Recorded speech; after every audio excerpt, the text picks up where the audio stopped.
ولا سهل إلا ما جعلته سهلا وأنت تجعل الحزن إن شئت سهلا ربي يسر ولا تعسر وأتمم بالخير أما بعد.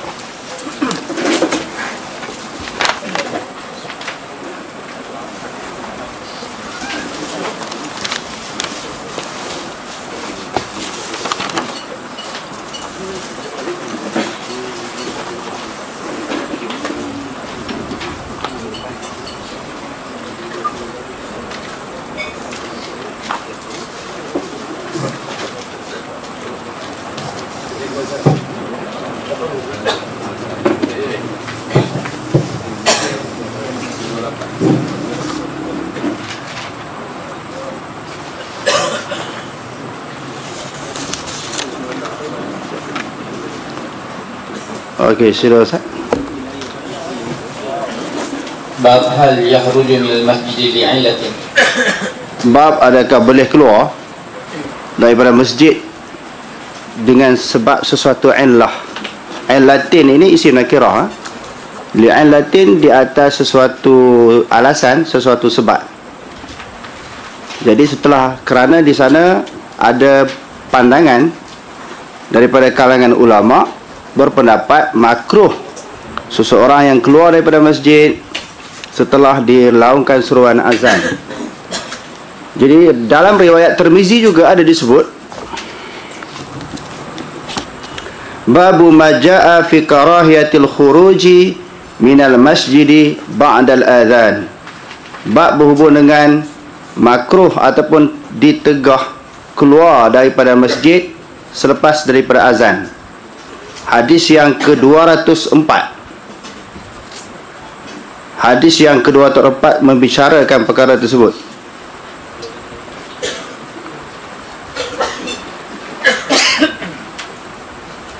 Abi Sya'sa kata, Abi Sya'sa seorang sahabat menyebut kharaja rajulun minal masjidi, telah keluar seseorang lelaki daripada masjid ba'da ma uzzina fihi bil asri, selepas dilaungkan seruan azan pada waktu asar. Faqala Abu Hurairah amma hadza faqad asa Aba Qasim sallallahu alaihi wasallam. Sesungguhnya orang yang keluar itu, Abu Hurairah kata, dia telah derhaka Abu Qasim, gelaran kepada Rasulullah sallallahu alaihi wasallam. Lalu Imam Tirmizi kata wa ala hadza al-amalu 'inda ahli al-'ilmi min ashabin Nabi sallallahu alaihi wasallam. Di atas hadis ini beramal oleh sebahagian daripada ahlul ilmi daripada kalangan sahabat Nabi sallallahu alaihi wasallam wa man ba'dahum, dan orang yang selepas daripada mereka iaitu tabi'in. Alla yakhruja ahadun minal masjidi ba'dal adhani illa min uzrin. Jadi kalangan sahabat Nabi dan juga tabi'in menegah seseorang yang keluar daripada masjid selepas azan melainkan ada sesuatu keuzuran. Seperti apa? Ayyakuna ala ghairi wudu'in, dia terlupa berwuduk, dia masuk dalam masjid, dia terlupa wuduk, ataupun dia terbatal wuduk dia, boleh keluar. Kalau tidak boleh keluar dengan makna makruh. Aw amrun la budda minhu, ataupun sesuatu perkara yang tidak dapat dielakkan. Dah masuk dalam masjid, tengok orang buta berjalan nak masuk dalam parit ke, kita keluar daripada masjid nak selamatkan dia. Itu amrun la budda minhu, sesuatu urusan yang tidak dapat dielak. Beberapa ulama disenaraikan yang tidak membenarkan keluar daripada masjid. Jadi Imam Bukhari dengan tajuk yang kita bacakan tadi, babun hal yakhruju minal masjidi li'illatin, bab adakah boleh keluar daripada masjid dengan sesuatu alasan. Bila sebut hal ini, salah satu daripada kaedah turjumatul bab yang diketengahkan oleh Imam Bukhari, dia nak menceritakan bahawa berlaku perbezaan ataupun khilaf daripada kalangan ulama tentang masalah ini, tentang masalah keluar daripada masjid setelah dilaungkan seruan azan. Okey, terus. Hadatsana Abdul Aziz bin Abdullah qala hadatsana Ibrahim bin Sa'd عن صالح بن كيسان عن ابن شهاب عن أبي سلمة عن أبي هريرة أن رسول الله صلى الله عليه وسلم خرج وقد أقيمت الصلاة وعدلت الصفوف حتى إذا قام في المصلى انتظرنا أن يكبر انصرف قال على مكانكم فمكثنا على هيئاتنا حتى خرج إلينا ينطف رأسه ماء وقد اغتسل. Imam Bukhari dengan sanadnya, Abu Hurairah kata, sesungguhnya Rasulullah SAW keluar daripada masjid qad uqimatis salatu, bukan sahaja setelah melaungkan seruan azan. Azan itu dilaungkan, bahkan diiqamatkan. Orang dah qomat, Rasulullah keluar. Wa uddilatis sufuf, maka diluruskan saf sembahyang. Maknanya dekat nak sembahyang dah tu, dah dekat nak takbir. Azan dah, iqamat pun dah nak takbir. Lalu Rasulullah keluar. Idza qama fi musallahu intazarna an yukabbira yansarafa. Dia telah berdiri nak takbir tu, kami duk tunggu-tunggu, tiba-tiba dia keluar. Maknanya lepas iqamat, bukan kata lepas azan. Lepas iqamat dah dekat nak takbir tu Rasulullah keluar. Bukan saja-saja Rasulullah keluar, ada sebab disebut di sini bawah ini. Ala makanikum, duduk tempat masing-masing. Ya, jangan keluar. Makasna ala hayatina, kami pun menetaplah di dalam keadaan sebagaimana kami, maknanya duduk dalam keadaan berdiri.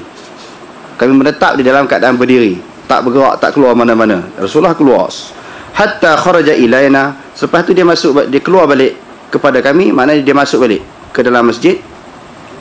Yamtufu ra'suhu ma'an, lalu kepala dia menitis air.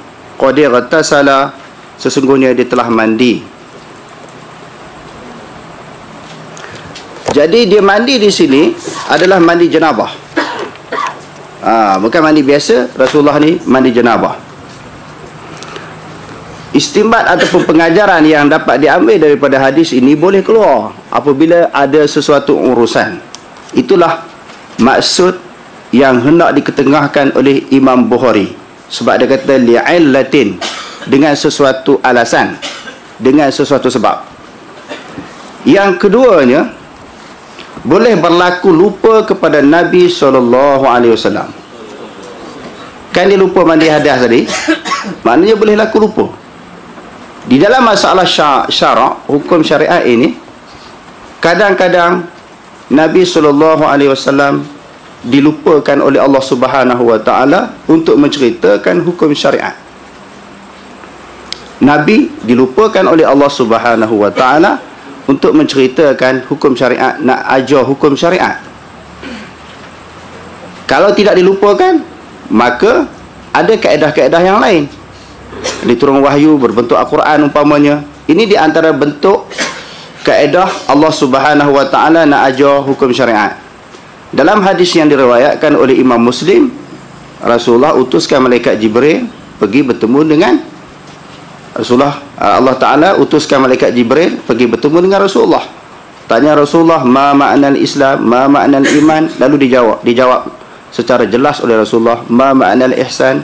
Lalu ditanya, mata sa'ah, bila akan berlakunya kiamat.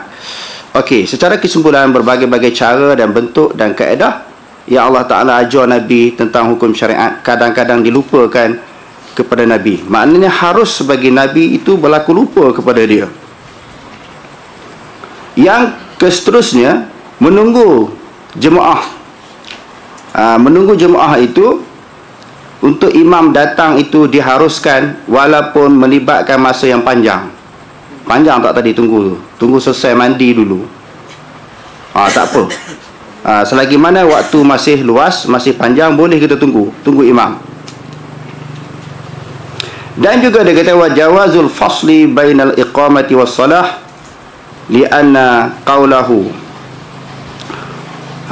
Kerana di dalam ayat tadi Rasulullah suruh tunggu di tempat masing-masing tadi. Rasulullah kata ala makanikum, Maknanya boleh dibezakan, dijarakkan antara qomat dengan azan dengan qomat.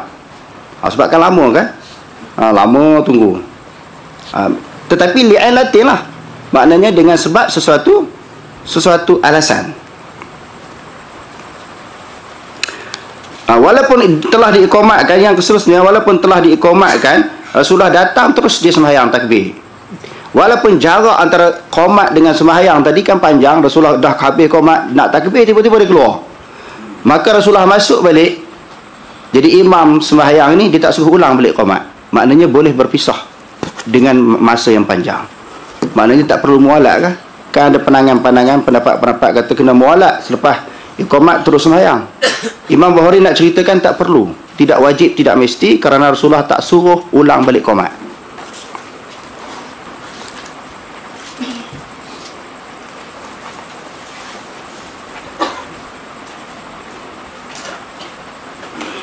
Pengajaran yang seterusnya, tidak ada malu di dalam urusan agama. Kan Rasulullah menihadah ni, kalau di sini ada yang berlaku macam tu imam kita baru menihadah, heboh lah masjid Lubuk. Apa ni imam muda kita ni, tadi terlupa menihadah. Riuh lah orang. Tetapi ini masalah agama, tak perlu bising. Ini urusan agama. Bukan jadi bahan mainan ataupun sendagura orang. Ini isu agama, ini benda yang boleh berlaku. Dan harus wajawazul kalami bainal iqamati was salah. Harus bercakap antara azan dan iqamat. Maknanya Rasulullah cakap, kita duduk tempat masing-masing. Rasulullah cakap kan, antara azan dan iqamat tu maknanya harus kalau nak bercakap. Jadi tidaklah sayugia bercakap. Kalau ada urusan-urusan yang tertentu boleh bercakap. Tidaklah boleh dianggap sebagai haram ataupun ditegur. Tak boleh bercakap apabila orang sedang iqamat. Tidak boleh bercakap. Kalau ada urusan yang tertentu, ada keperluan. Yang seterusnya, jawazut ta'khiril junubi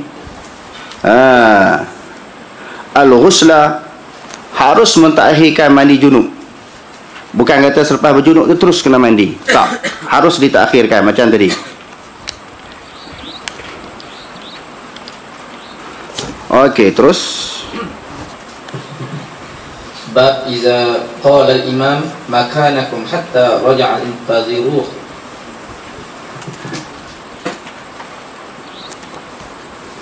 Bab apabila berkata oleh imam makanakum hatta yarji'a ke narji'a tu,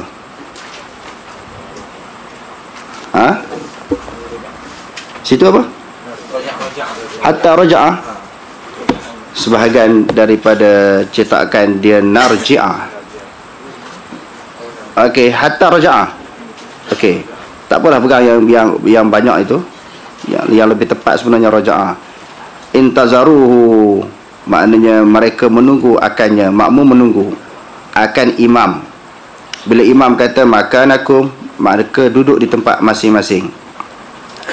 Sebagaimana biasa, tajuk yang kita bacakan tadi, hal yakhruju minal masjidi li'illatin. Imam Bukhari dia nak cerita yang tu berdasarkan kepada turjumatul bab tadi. Boleh tak keluar daripada masjid selepas qomat? Tiba-tiba bila dia mendatangkan syahid daripada hadis, ada masalah lain perlu dibincangkan, iaitu makanakum. Dia buat keluar lagi satu isu, satu masalah, suatu hukum. Okey, terus.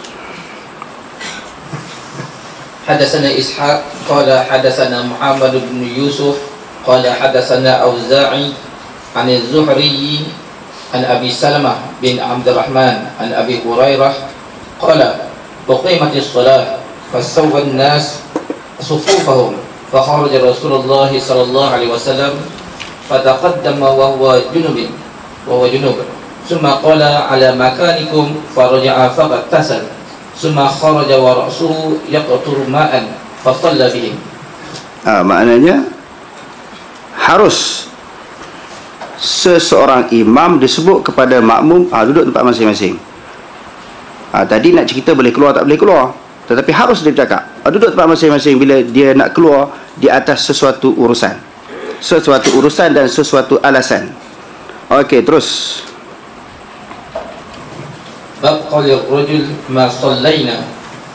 Bab perkataan yang disebut ataupun dituturkan oleh seseorang ma sallaina, kami tidak menunaikan sembahyang. Boleh tak sebut macam tu? Jadi berdasarkan kepada tajuk ini harus. Okey, terus.